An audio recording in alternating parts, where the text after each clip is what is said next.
Escape. Escape, designed to free you from the four walls of today for a half hour of high adventure.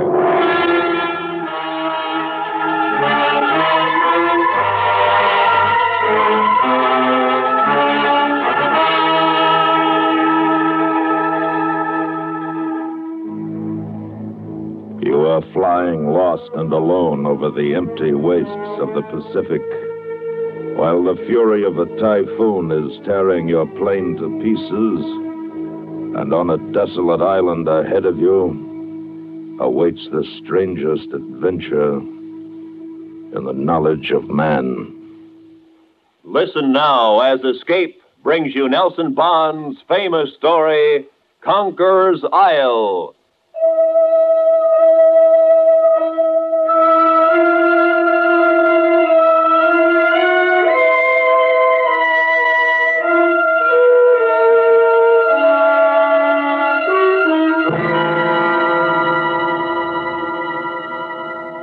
You've got to believe this. I know it sounds impossible. It sounds crazy. But you've got to believe it. That's why I'm here. It's the truth, and you've got to believe it. You've got to, sir. That's the way he started, almost as soon as I'd walked into his hospital room. He wasn't violent, you understand. There was no need for restraint. But his every action, every gesture was evidence of a psychotic condition. To be extremely charitable, battle fatigue. It was an odd case. I was already well acquainted, of course, with the history. Graduate of Annapolis, lieutenant in the Fleet Air Arm, excellent record, citations for bravery, and so forth. Toward the end of the war, he and his bomber crew disappeared over the South China Sea. Search failed to turn them up. They were, of course, presumed to be lost. Then a month ago, almost 7 years later, Lieutenant Brady was found by a Brazilian freighter, alone, drifting, and nearly dead in a tiny life raft. Curiously enough, his position was not far from that last reported by his radio operator 7 years earlier. And when he was asked where he had been, he gave a story so fantastic, so completely unbelievable. It's the truth, and you've got to believe it. You've got to, sir. At ease, Lieutenant. I'm sorry, sir. I'm here to consult with you as a physician, not ordering you anything. Suppose we forget the braid while you tell me about it. Yes, sir. Where should I begin? Well, it's your story. You know what it is you want me to believe. Somebody's got to do something, Doctor. It's getting later, and every day that passes, they grow stronger. I've got to make people understand. I've got to make you understand. At the beginning? Suppose you start with that last flight at the end of the war. Yes, sir. I get a... Well, it was this way. We'd finished our mission, and we were starting for home.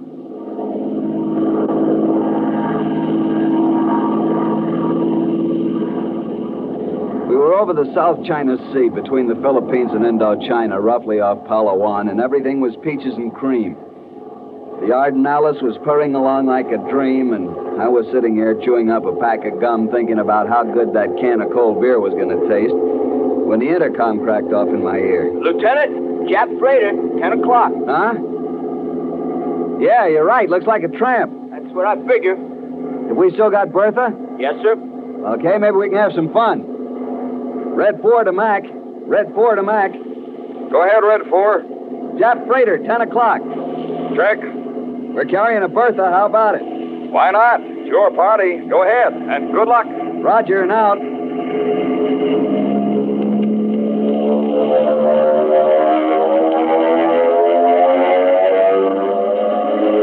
It's as easy as hitting a sitting duck. A long dive.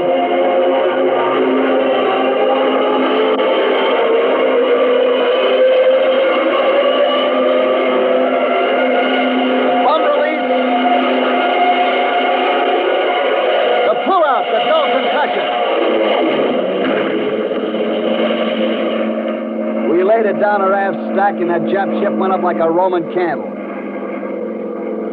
Hey, nice going, Lieutenant. Right on the button. That's one Jap we won't have to worry about anymore. Lieutenant, we're hit.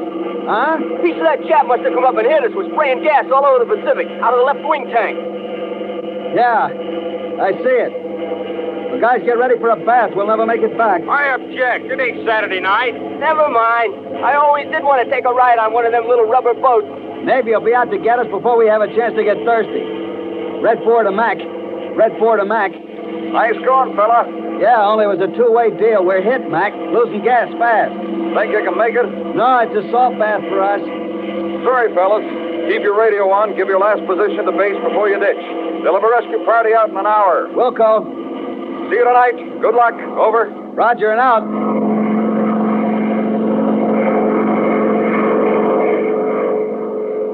See, there was nothing to it. Happened every day. The ships all over the Pacific, they'd have a destroyer sitting here when we came down almost. But a half hour later, when our gas was down to a few cupfuls and the rest of the squadron was long out of sight, an amazing thing happened. 1 minute, the sky was clear and cloudless. The next minute, we were surrounded by thunderheads and a typhoon hit us.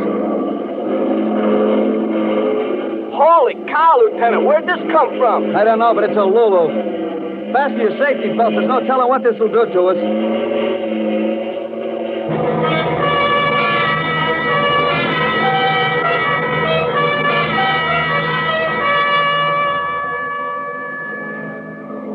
It was a granddaddy typhoon, all right, but it lasted only a few minutes, and then we were out of it as miraculously as we'd come into it.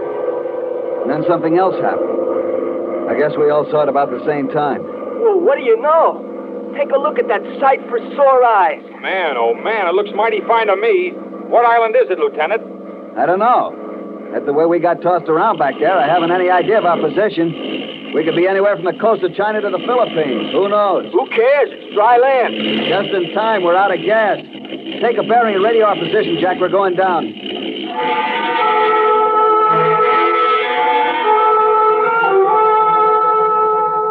We landed safely on a little strip of sandy beach, and only after we climbed out of the plane did we begin to have any misgivings. What do you think, Skipper? Well, it doesn't look like much, but... I don't see anybody. Not a sign of life. I got a good look from topside coming down. There weren't any houses, nothing. Still, you can't tell. There could be Japs. Or worse. Headhunters, maybe?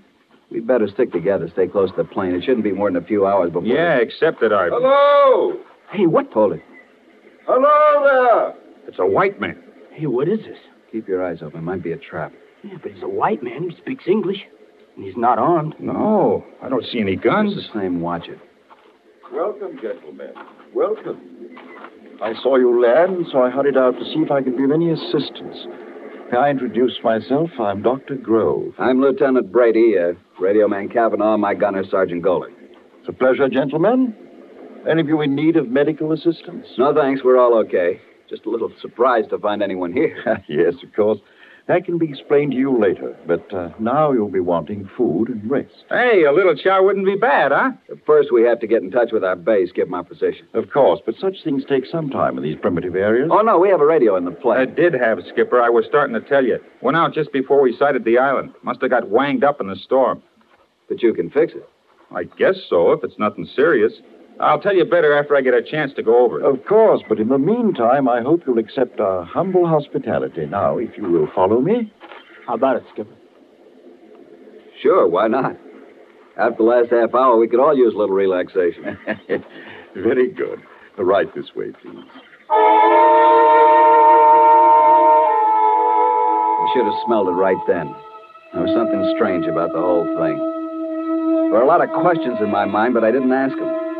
Instead, we walked down the jungle path behind Dr. Grove like lambs to the slaughter.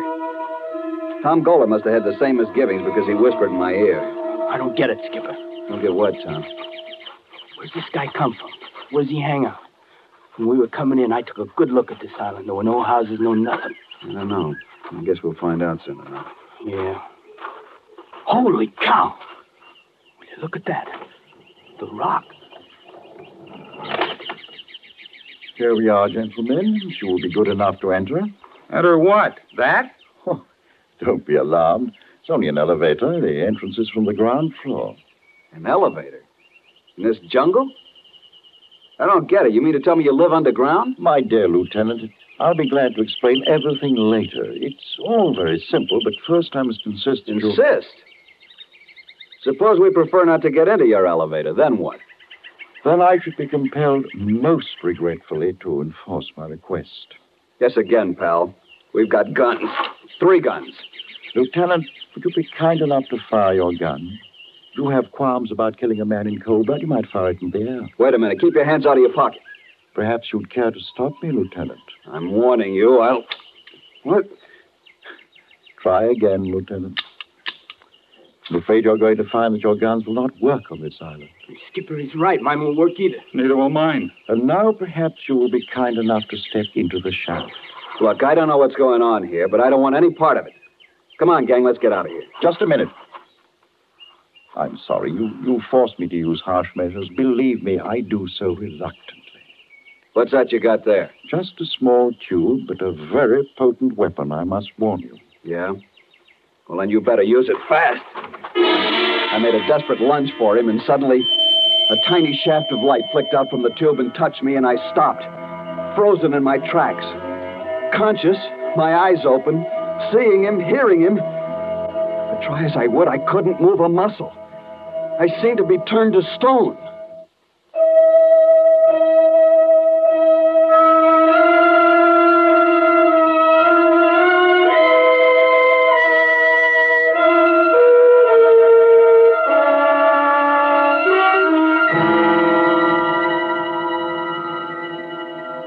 I was paralyzed, you understand, completely paralyzed, Dr. Gorham. I had all my senses. I could see and hear and feel, but I couldn't move a muscle, not even turn my eyes. And you say this happened because of some kind of light beam? Well, not exactly a beam, perhaps not exactly a light, just a kind of radiance. And then? Then some other men came out of the elevator. They picked us up and carried us. I could feel their hands very softly, as if they were far away from my body, as if there were layers of rubber between them and me. And I could hear Dr. Grove talking. Place them in the shaft. See him bending over me into my line of vision. I'm sorry, Lieutenant. I sincerely regret having to inconvenience you. But you see, just as we have the means of hampering your primitive mechanical devices, your guns, your radio, so do we have the means to enforce our requests. Requests which are, I assure you, they're only reasonable and necessary under the circumstances. Very well. Take us down.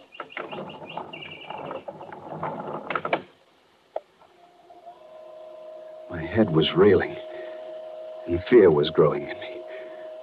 Who were these men to talk of radio as a primitive device? What kind of men were they? Where were they taking the 3 of us? What were they going to do with us?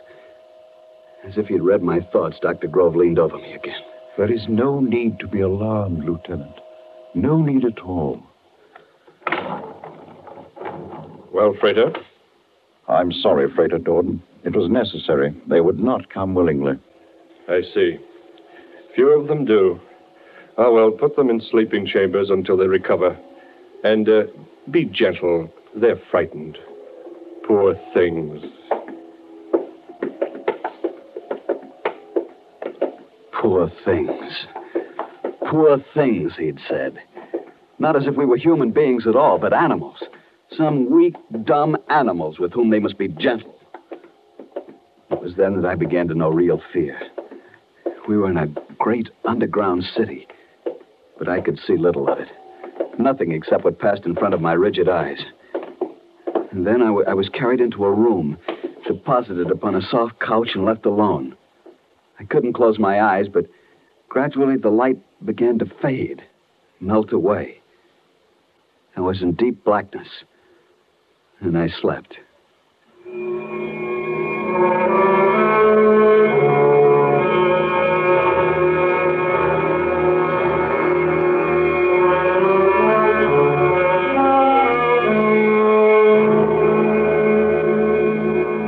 I don't know whether the return of the light awakened me or whether it came on automatically when I woke up, but the room was bright and I could move again. The room was a small cell with metal walls and ceiling, a kind of metal I'd never seen before. There was a couch, a desk, and a chair, nothing else. But the really amazing thing was the light. I searched the entire room carefully, but there were no fixtures, no indirect lighting arrangements. The light came out of the walls, the ceiling, the floor, evenly, filling the room, casting no shadows. Suddenly, I wanted to see Kavanaugh and Goler. I yelled at the top of my lungs. Kavanaugh!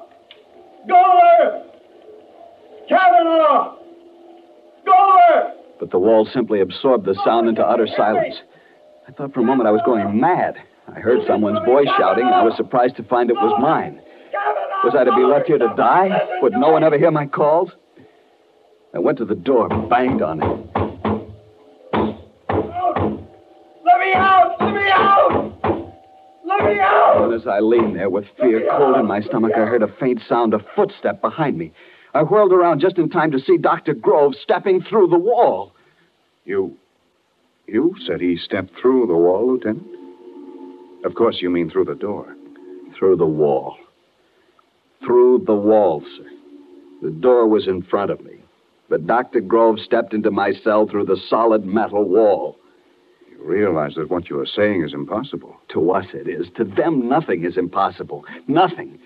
That's why we've got to do something now before it's too late. You must believe me, sir. This is man's last chance, all of us. We'll see. Perhaps you'd better go on. This Dr. Grove stepped through the wall. Yes. Dr. Grove stepped into my cell through the wall, and at the sight of him, my panic ended. For some reason, he gave me a sense of peace. Perhaps it was awe. I don't know. And we talked not as man to man, but as man to a lesser creature. You must not be frightened. You don't understand how I passed through the wall, which to you seemed solid, and not understanding you feared. Yet, there's nothing supernatural or fearful about what I did. Any of us can do it.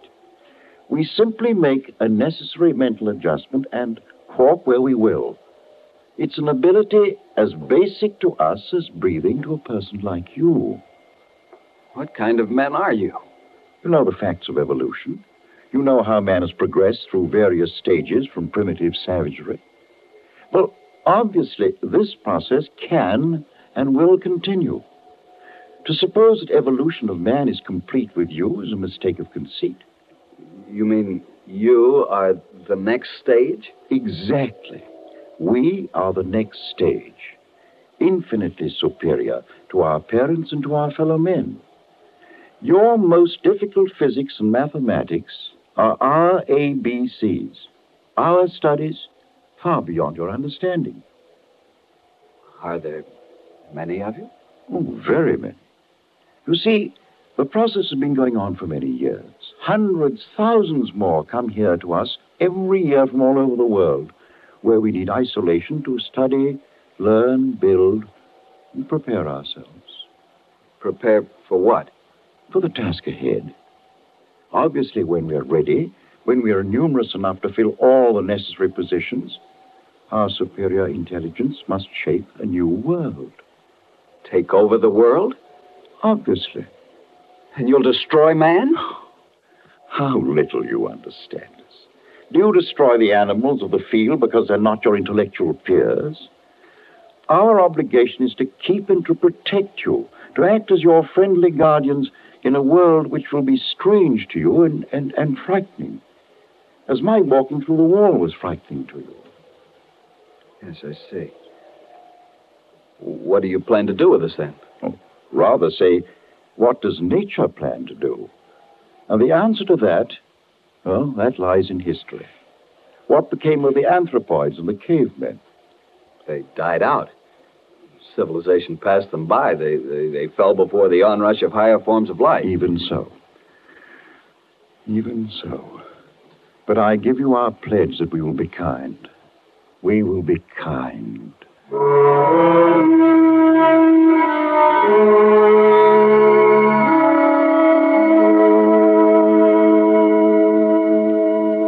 And then he took me out into that great underground city, through its corridors and great halls and laboratories and shops.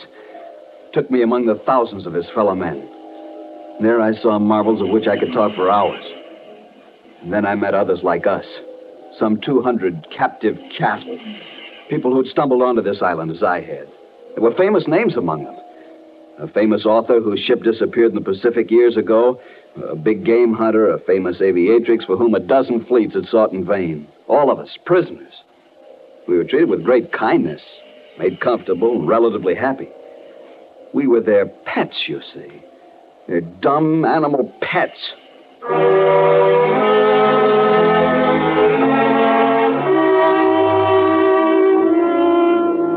For over 7 years, I stayed there. After a while, I ceased to struggle, even in my mind. I was defeated. And so I succumbed to the peaceful, bucolic existence that was my fate. At least that's what I thought. And then came that last day. Dr. Grove had made me his special pet. I was allowed to follow him about at his work, to talk to him at length. And on this day, he confided in me even more than usual. Well, Lieutenant, it's been a pleasant day. Yes, Doctor. You know, I shall miss having you with me when I'm gone. Gone? You're going away, sir? Oh, yes, very soon. But where? Out into the world, where you once lived. Why? Oh, there are many, very many of us there already. In strategic places, of course. An important politician here, an industrial magnate there, a famous author whose words are gospel to his readers. I will have my place, an important one. But I didn't know. Then it's already begun, this taking over. Oh, yes, definitely. The hour is close at hand. And then all of us, the whole world. Lieutenant, you know us now. You know that we will be kind. Kind. Yes, kind.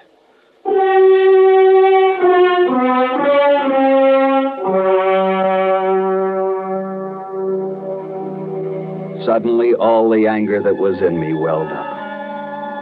I didn't want to be a dumb animal, a pet for some superior being to be kind to. I didn't want that for my loved ones, my friends, my fellow men. That night at dinner, when they fed the prisoners in the big communal hall, I got a chance to talk to Tom Goler, my old gunner. He listened and then shrugged hopelessly. They'll succeed, Joe. You know that. No, Tom, no. Not if the world can be warned. I don't know. Maybe it wouldn't make any difference. Besides, how could they be warned? If somebody could get away from here. Escape? It's impossible. Yeah, I know. That's what I thought. But listen, I got an idea. There's one flaw in their perfection. What? Their gentleness, their kindness. They can't bear to hurt anyone. None of their weapons kill, but only paralyze temporarily. And they simply can't conceive of treachery from us. What are you driving at? I'm going to play on Dr. Grove's liking for me, his kindness, and I'm going to trick him. How? Tomorrow, I'll ask him to take me up, back to the plane, to get pictures of my father and sister. Tell him I'm lonesome, suffering. He'll do it. I'm sure he will.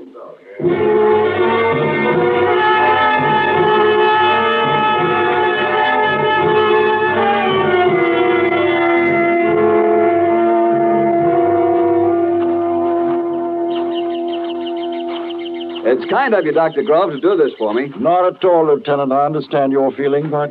With you leaving, I'd have no one close. The pictures will make me feel a lot better. Oh, I hope in the map compartment. Oh, well, I hope for your sake they're still there. Dr. Grove, look, over there. What?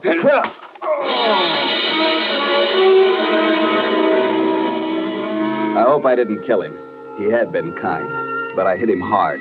And then I broke out a life raft from the plane. I was almost afraid to look at it, but it was okay, even complete with supplies. It should have been rotted, but it wasn't. Maybe he had control over that, too. I don't know. I ripped the valve and threw it in the water. In 5 minutes, I was out beyond the breakers. I don't know how many days or weeks it was before they picked me up, but it was a long time. And I was more dead than alive. It was quite an experience for you, wasn't it? But you see, it doesn't matter with me. It's the other that... You don't believe me either, do you? Well, Lieutenant, I'm glad now I heard your story. I'll make a report to my superiors. Please be patient and try not to worry. Try not to worry. Good day, Lieutenant. Oh, get out. Get out, sir.